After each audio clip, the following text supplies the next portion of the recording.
All right, cool. So we are officially live for the first time here on this channel. For those of you just joining, my name is Don. Thanks for joining me. In this video, I'm going to talk quickly about some changes that I'm making to the channel here, why I'm making them, and so forth. So this is not going to be as produced as a lot of my other stuff. I won't be sharing my screen like you have seen in a lot of my other videos, such as coding and following along and so forth. But there are some videos where I talk to the camera like this. But here we're going to talk about some changes that we're going to make. So first of all, this being the first live event I have ever done anywhere, I don't even think I've done one on Instagram or anything of that nature. Now, I might have been a guest somewhere on a podcast that we did live, but I'm not sure.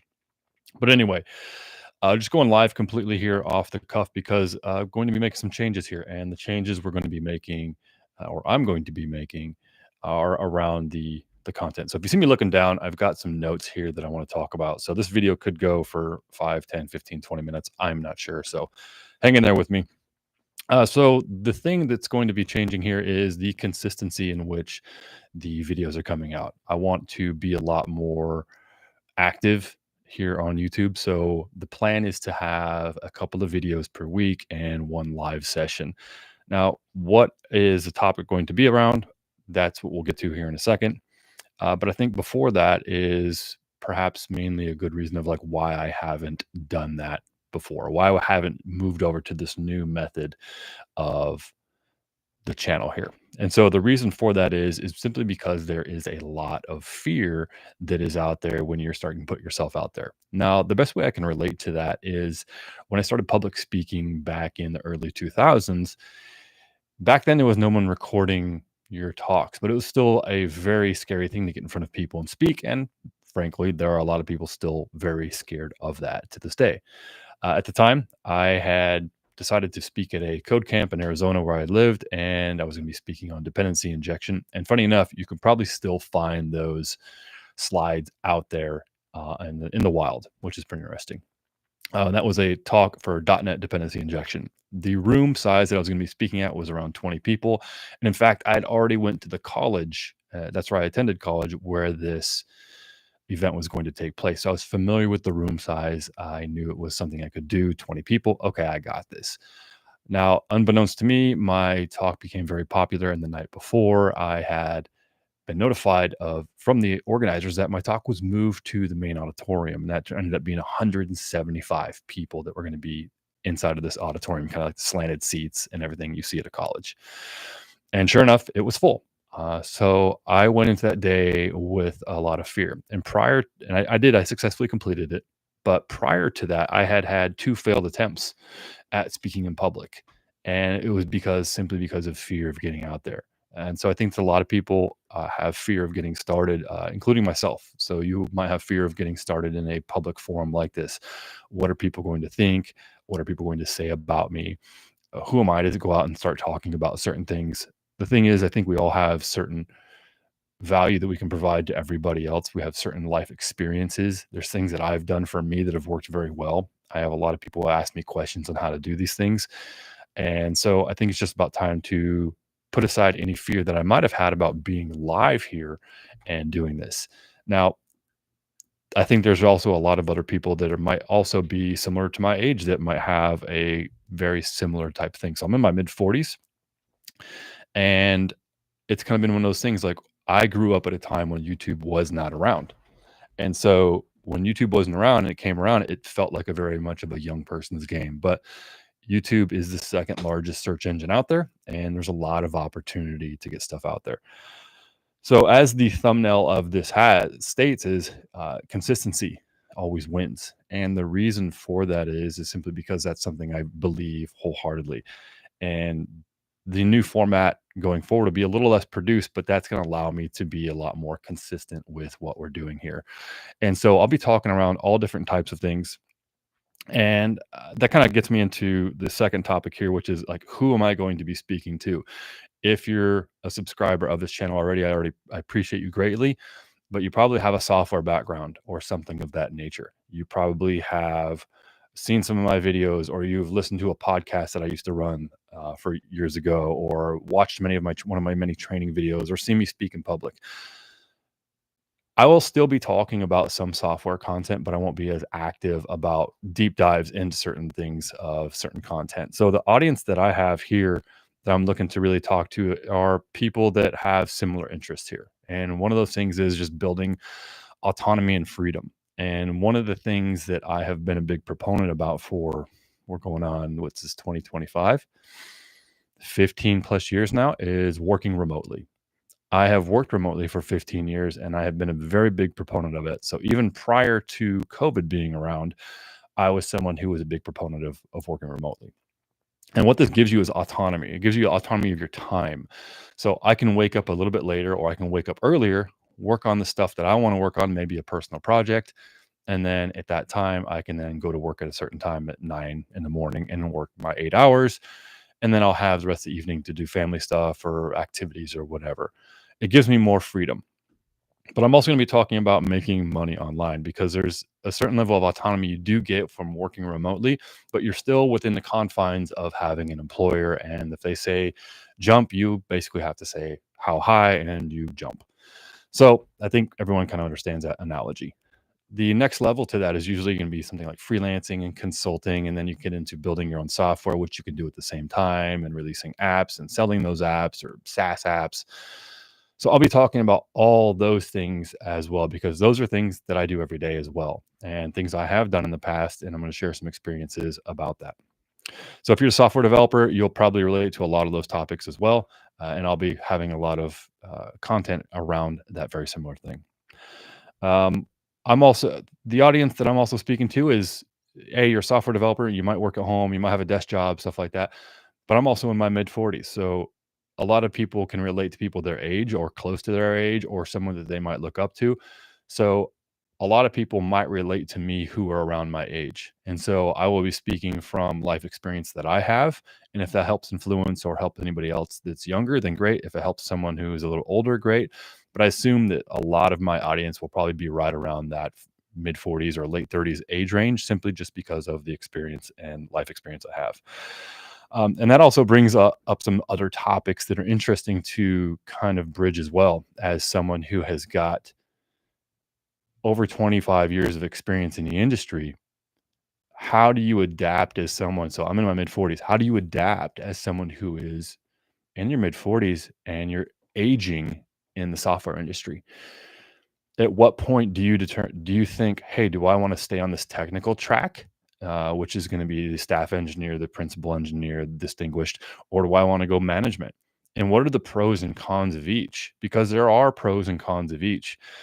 And that's something that I have battled with internally. So I, as a consultant, employee, whatever, I have gone down the technical path. But as someone who's founded my own products, I've gone down the managerial path and self-founded uh, role in myself for my own companies.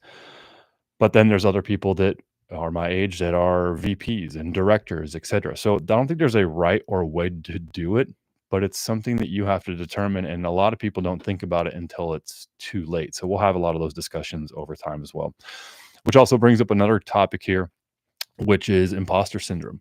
There's a lot of imposter syndrome that happens even with someone with 25 years of experience. I have a vast amount of experience in all different types of things software, but there are many times when I don't feel like I know something. I don't feel like I understand this new thing that's coming out in a technology I've worked with for 10 years. I don't get it.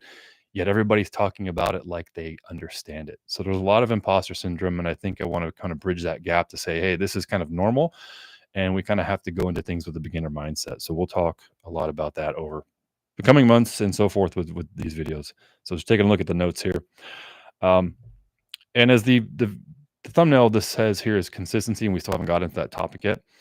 Um, there's a bunch of different things that impact your life, in my opinion, which help with your autonomy, which help with your freedom, which help with, even you making money or doing whatever you want to do in your life, however you want to spend your time.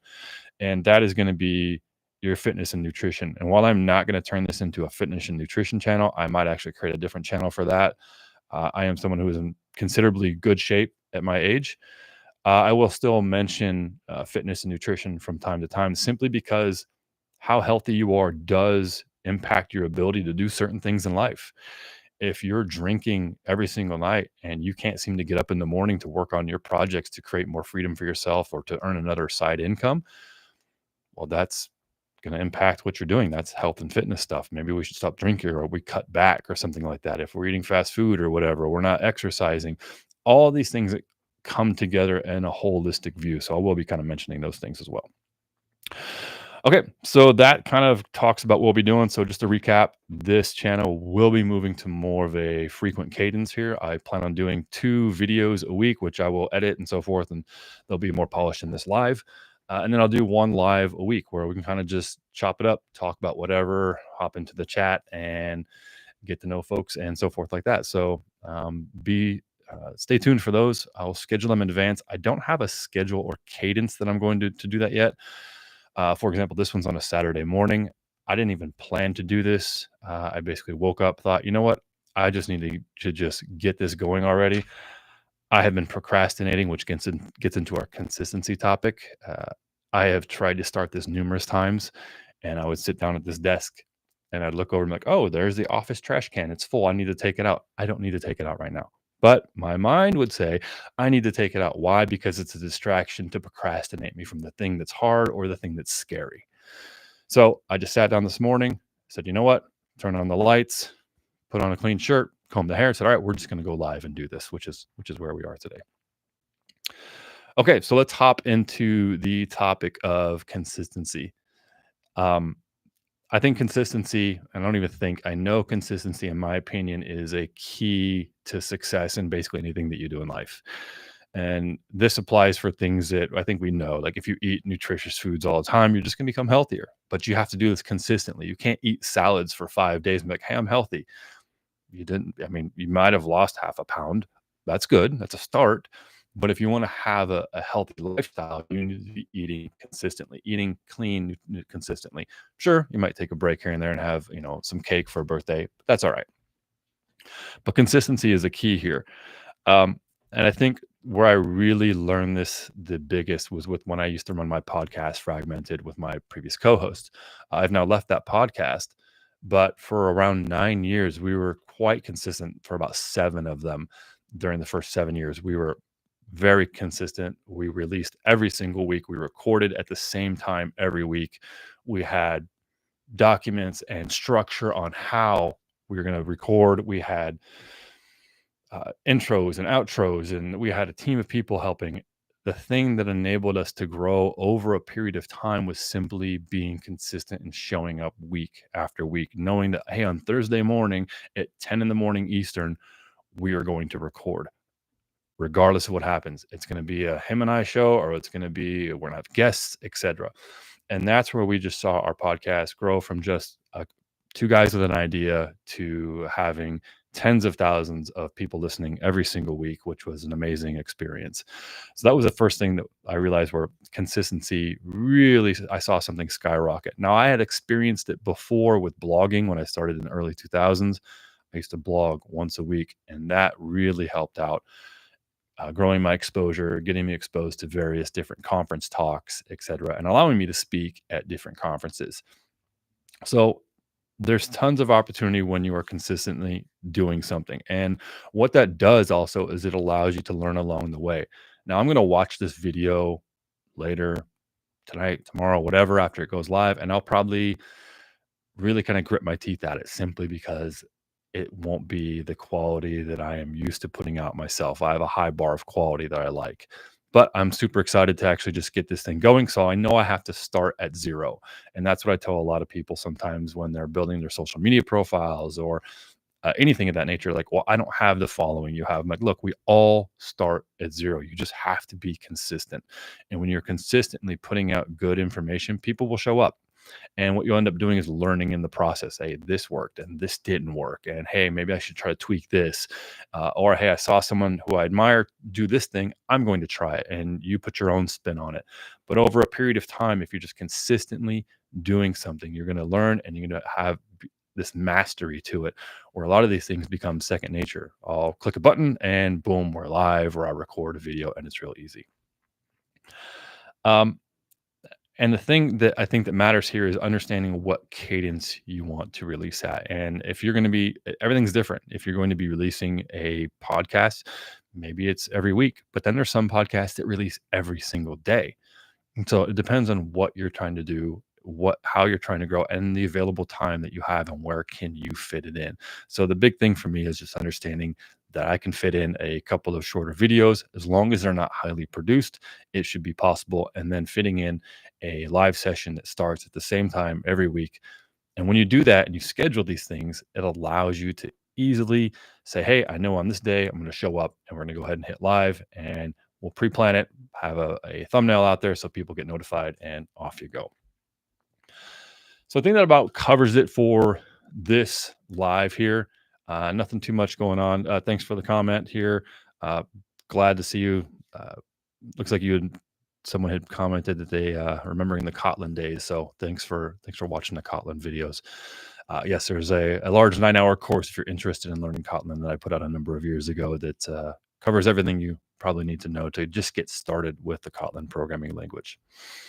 But that about covers it here. So be on the lookout for some new videos coming out. Hope to see you folks around here. And thanks for watching.